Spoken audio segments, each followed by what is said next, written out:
What if you were a serial killer who on his day off decides to take your daughter to watch a Popstar concert only to find out that the FBI knows you're there? And to capture you, they surround the building with 300 cops. What would you do in this situation? This is a story of Trap, a film released this year and that I'm going to recap and give you the best hints to beat the movie. The best way to learn how to beat any challenge in your life is to subscribe to this channel and don't forget to hit the like button. Also make sure to check out the other videos beating movies such as Mickey's Mousetrap, Longlegs, and Maxine. Don't forget to like and subscribe.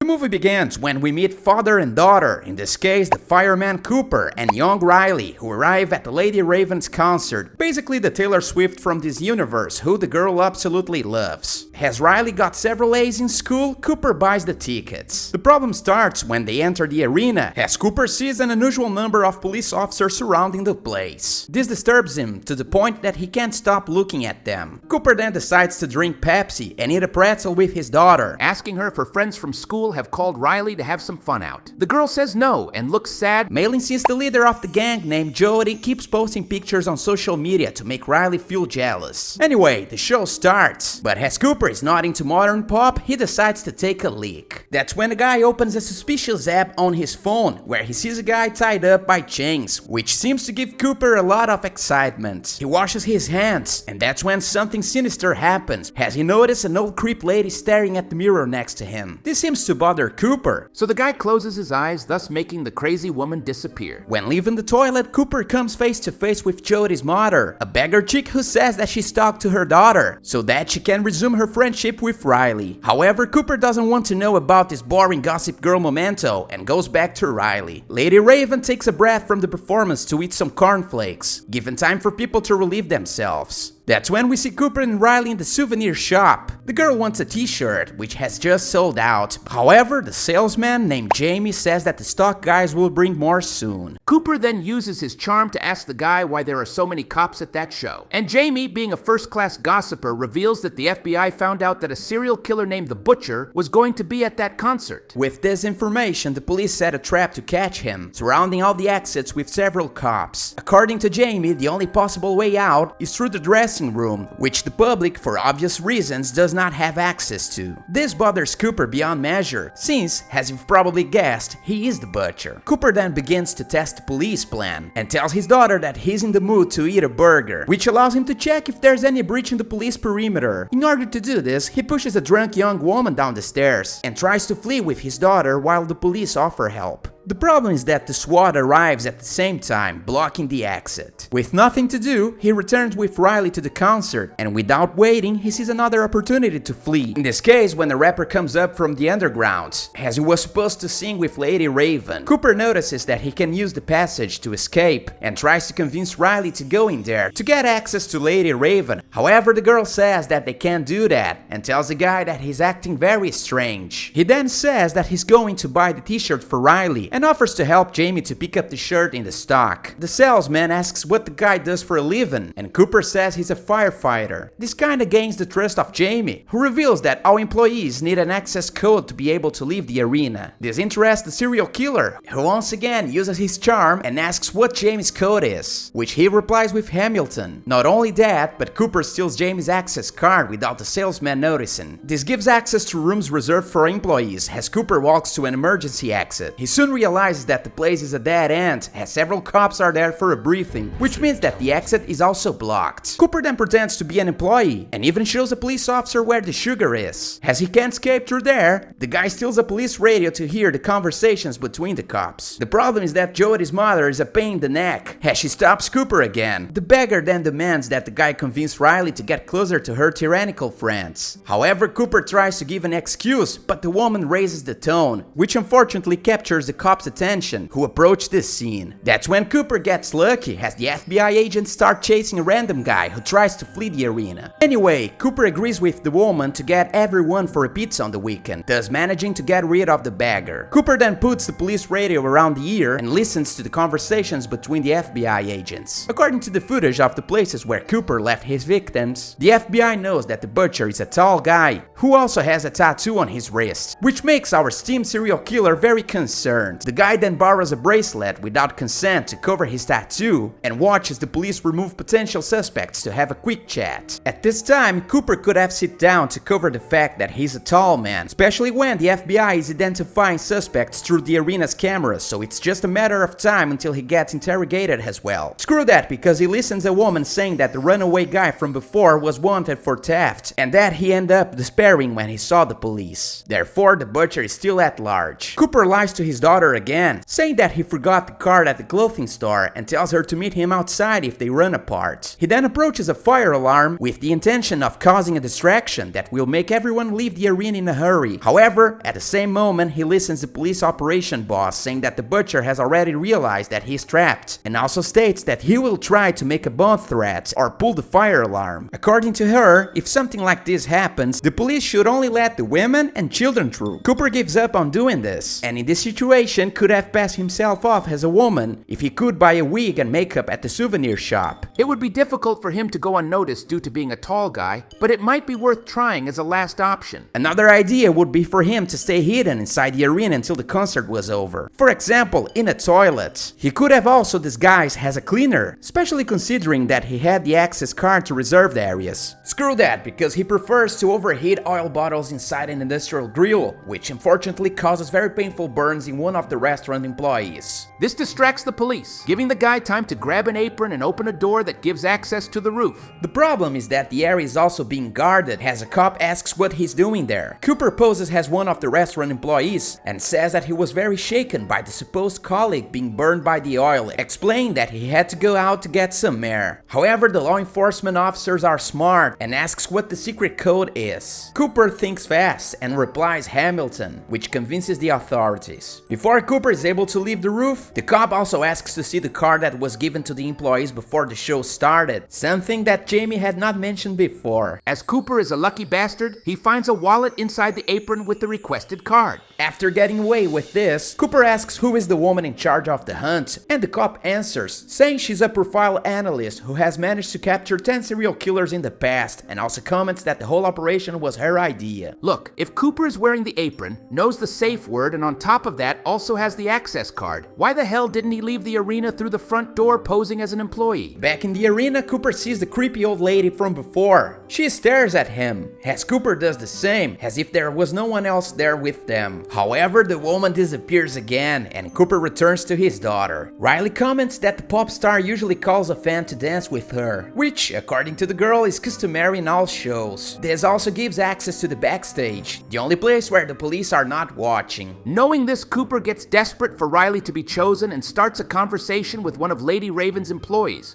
who coincidentally is her uncle. That's when Cooper suppresses Jim Carrey in Liar Liar, as the serial killer says that Riley's recovering from cancer, and states that her biggest dream was to watch a Lady Raven's concert. For those who didn't notice, this guy is M. Night Shyamalan himself, the film director, and also the father of actress Saleka Shyamalan in real life, who plays the pop star here. Anyway, the guy is moved by the lie, and finds a way to put Riley and Cooper in backstage. That's when the serial killer ends up seeing the profile analyst, who we find out is called Josephine. The analyst has her eye on possible suspects, however she's a little bit slow and doesn't notice that her target is just a few inches from her. Anyway, Cooper is faster and ends up providing firefighter services to a young girl who had dove into cheap vodka, which leaves the production impressed, making him and Riley be invited to talk to Lady Raven. The show soon ends and Cooper listens Josie on the radio, who's talking to the pop star, as she reveals that the police will interview each one of the 3,000 men inside the arena. At this point, he could have waited for one of the police officers to take a leak. After that, he could attack him and take his clothes, which would allow him to leave the arena without drawing attention. I know his daughter would still be there, but the guy could have found another way out. Finally, realizing that he's going to be questioned by the FBI, Cooper uses Riley's made-up illness to talk alone with Lady Raven, revealing himself as the butcher. That's when he shows that evil app, saying that his next victim will be Spencer, a good guy who in 5 minutes will be suffocated by carbon monoxide, unless Lady Raven agrees to get get him out of the arena in her limousine. The girl stays in shock, but ends up accepting the proposal, offering to take them both home, which gets Riley very excited, not knowing what's really going on. As the police are not blocking the arena's garage, Cooper manages to escape and laughs at the situation. However, the pop star is not used to be blackmailed and asks to visit Riley's house, which leaves the girl's father speechless. He tries to put some pressure on her mind, saying that he'll get into Jigsaw's mode with Spencer, but the girl does not back off. When they get there, Lady Raven meets Rachel, Cooper's wife. The pop star eats some snacks and asks if Rachel knows the butcher. The woman seems surprised and says that she only knows what showed up on the news. That's when Raven says that the police surrounded the concert looking for the guy. Besides that, the FBI learned that he would be there after they found the concert purchase receipts in one of the maniac's hideouts. In addition, according to what the profile analyst said, the butcher would be a tall man between his 30s and 40s who might drive a black car. This somewhat intrigues Cooper, who asks how the police would know that. Lady replies that due to methodical organization of the crime scenes, the butcher most likely has OCD, and that according to the analysis, he also had problems with his mother during childhood, who according to the expert was the first person who noticed that the maniac was not very sane. This annoys Cooper to the point that he tells the girl to leave, using the excuse that she would be tired after the show. However, Raven asks to play a song on Riley's piano, and without the young girl noticing, the sneaky pop star hides her phone in the pocket. After the song ends, Raven quickly tells them to take a selfie, already predicting that the little girl would not find her phone. So the pop star takes Cooper's phone from his hand and quickly says that she needs to go to the toilet, taking both devices with her. This is the last straw for Cooper, who knocks on the door and yells at her to return the freaking phone. The girl thinks fast and opens the evil app to talk to Spencer. She asks if the guy knows where he's being held, but Spencer doesn't know. According to the guy, he only saw a blue house with a broken lion statue in front of it. This makes Lady Raven does a live stream to check if any of the fans knows a statue like that. Finally, a follower says she lives near the place, so Raven tells her to break in the house to rescue Spencer. All this is very nice and all, but if Cooper could trigger the trap remotely through the app, why the hell didn't Lady Raven open the same app to deactivate the carbon monoxide machine? If you look closely at the phone screen, you can see that there is an icon of a little house on the corner, which would probably show all the remote access options, including the one that would allow her to turn it off. After that, everything the pop star needed to do was to throw her cell phone in the toilet. That way she would prevent Cooper from reactivating the trap. Never mind, because we watch Lady Raven deciding to ruin Cooper's reputation for good, as she reveals to Rachel that her husband is the butcher. She also sends a message to her driver, telling him to call the police. It's only then that the maniac remembers he had the toilet spare key, which he uses to open the door. Cooper is visibly shaken by the fact that the two lives are mixing now. Man, I don't get it. After Raven did the live, she had about a minute to grab something to defend herself from Cooper in case he managed to get in there. There are 2 flower vases on both sides of that place, and a bunch of paintings covered in glass that could be used to cause enough damage to Cooper's face in case the pop star had been able to strike him. With Cooper knocked out, she would have time to run to the limousine, where the driver was already waiting for her. Screw it, because Cooper takes his phone back and sees that Spencer managed to be rescued. He gets mad at the girl and decides to hold her hostage. Cooper follows his plan by putting the pop star inside his wife's car. However, his escape is blocked by his own family, who had escaped through Riley's bedroom window. Cooper never counted on this, as he couldn't have guessed that things would come to this point. It doesn't take long for the cops to arrive at the house, which makes Cooper say goodbye to his family, as he closes the garage door, letting Lady Raven go free. The police enter the house while a cop volunteers to take the pop star to the police station. That's when Josephine is informed that Cooper used a secret tunnel in the house to escape before being captured, leaving the analyst looking like an idiot.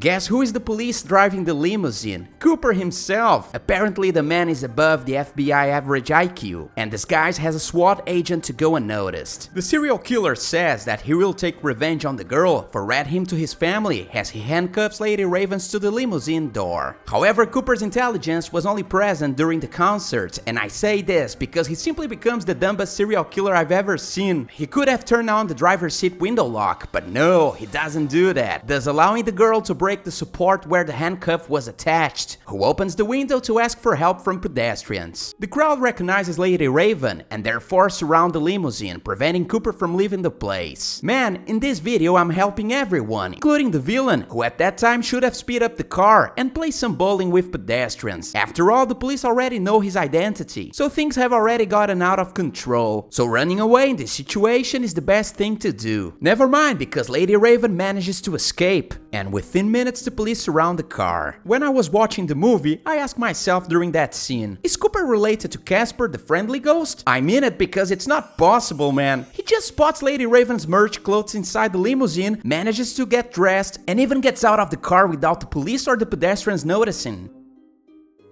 Later on, we see Josie comforting Rachel as she asks if she wouldn't like to leave the house. However, Rachel declines the offer and says goodbye to the FBI analyst. The woman then goes to the kitchen to clean some dishes, only to find out that Cooper had managed to enter the house, which by the way was being guarded by the FBI. Cooper interrogates his own wife and asks if she was the one who left the concert receipt in his hideout, to what Rachel replies yes. The woman began to suspect that her husband was the butcher, usually because he arrived late every night. Nevertheless, what really caught her attention was the fact that his clothes always smelled of chemicals, which Cooper used to disguise the blood of his victims. She then followed the husband to the hideout and left the concert receipt there as soon as he left. After that, Rachel called the FBI and made an anonymous tip, which allowed Josie to set the trap in the arena. That's when Cooper gets really mad at his wife and says that he will slice her up, and also himself afterwards. However, Rachel thinks fast and begs him to eat Riley's last piece of pie before the end. The serial killer agrees, however something feels off, as he tells her how angry he is at the moment, mainly because Rachel prevented him from seeing his kids grow up. This intrigues Cooper, since because he's a psychopath, Cooper has never felt this kind of emotion before. Anyway, the guy devours the pie, however something strange happens as he feels dizzy. Cooper then realizes that his wife found the chloroform he used to knock out the victims and put the same powder in his piece of pie. The guy starts to get delirious and sees the same old lady from before at the house entrance door. That's when we understand that the old lady is his mommy. The woman says she's proud that he's feeling a true emotion like anger, and that proves that Cooper isn't just a monster. However, the woman we see now was actually Josephine trying to confuse his mind, who falls for it and gets electrocuted by stun guns. Even though he's groggy from the medication, the guy is basically possessed by the devil and gets angry enough to knock down a cop and squeeze the precious eyeballs out of him before the serial killer blacks out. A few minutes later, Cooper is being escorted to the prison van when OCDC hits hard as he stops to fix Riley's bike. Man, I'm sorry, but this doesn't happen anywhere in the world, especially in the United States.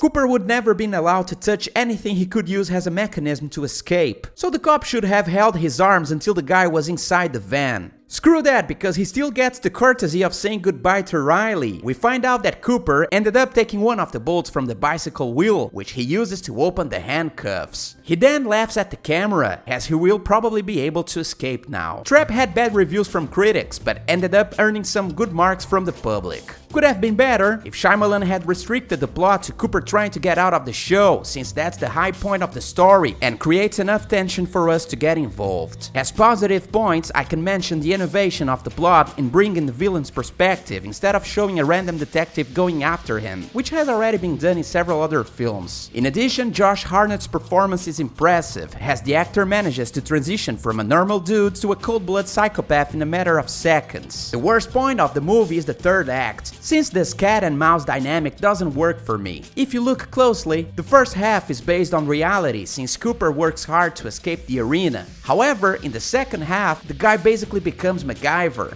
In addition to that, the plot twist, which is what Shyamalan is known for, is also not exactly one of the best of his career, as in my opinion, he's capable of so much more. Therefore, I'll give it a 7 out of 10. At the box office, the film had modest success, earning $78 million on a budget of $30 million. Guys, don't forget to subscribe to the channel, activate the ringing bell, and tap the like button. Without further ado, let's go to the kill count. The total number of bodies in the film was 2 kills, and the golden trophy goes to the cop that had his eyes sunken at the end of the movie. If you want to see more videos about the other Shyamalan's movies, just write "I want it" in the comment section. I hope you like it, I see you on the next video, and bye!